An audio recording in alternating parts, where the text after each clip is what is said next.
So guys, for today's video, update ko lang kayo sa Deep6 na application. So dito guys, meron akong 227 na balance na.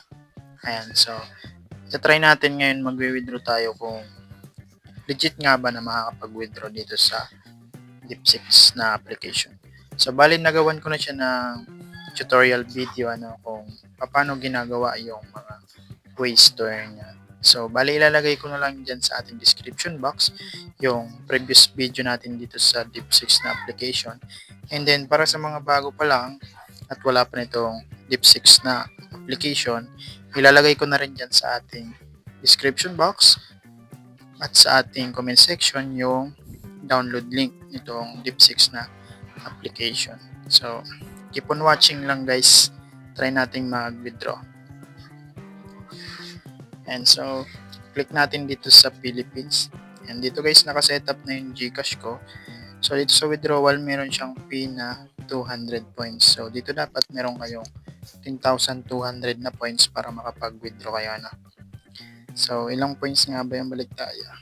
So, meron akong points na 19,643. Equivalent yan is 227.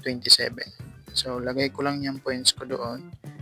19,643.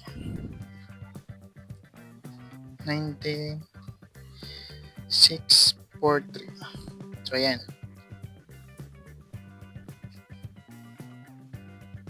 So, try natin siya i-withdraw. So, bawasan natin kasi meron siyang fee. Gawin ko lang tong 400.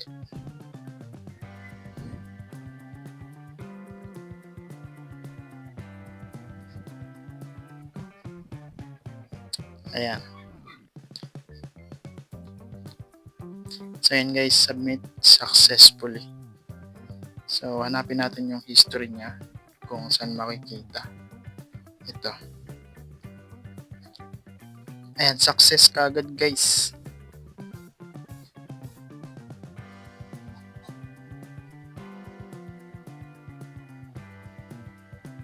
Ayun, pumasok agad sa GCash natin 225. Ayan siya.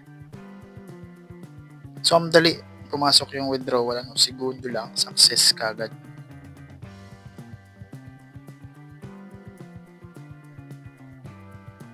Ayan, so ang ganda nitong application na to guys kasi una sa lahat, wala siyang puhunan. So, dito guys, ang gagawin nyo lang dito, mag-encode lang kayo ng code na ibibigay ng Deep6, ilalagay natin sa WhatsApp natin. Make sure lang na meron tayong WhatsApp, And then, pagka-bind ng code dun sa WhatsApp, babalik kayo dito sa application. Tapos, send na lang kayo ng send. So, ganun lang yung kitaan dito, guys. So, meron naman invite, and dito optional lang naman yung invite. Depende sa inyo kung gusto nyo. Nandito yung link nyo, i-copy nyo lang yan at yung code nyo. And, more send, more earnings, guys. So, legit na legit yung application, segundo lang pumasok agad yung withdrawal natin, Ayan. So, una sa lahat, wala siyang puhunan, guys. So, yun lamang. Kung nagustuhan niyo ang ating video for today, huwag kalimutan mag-like and share. Maraming salamat. Bye-bye!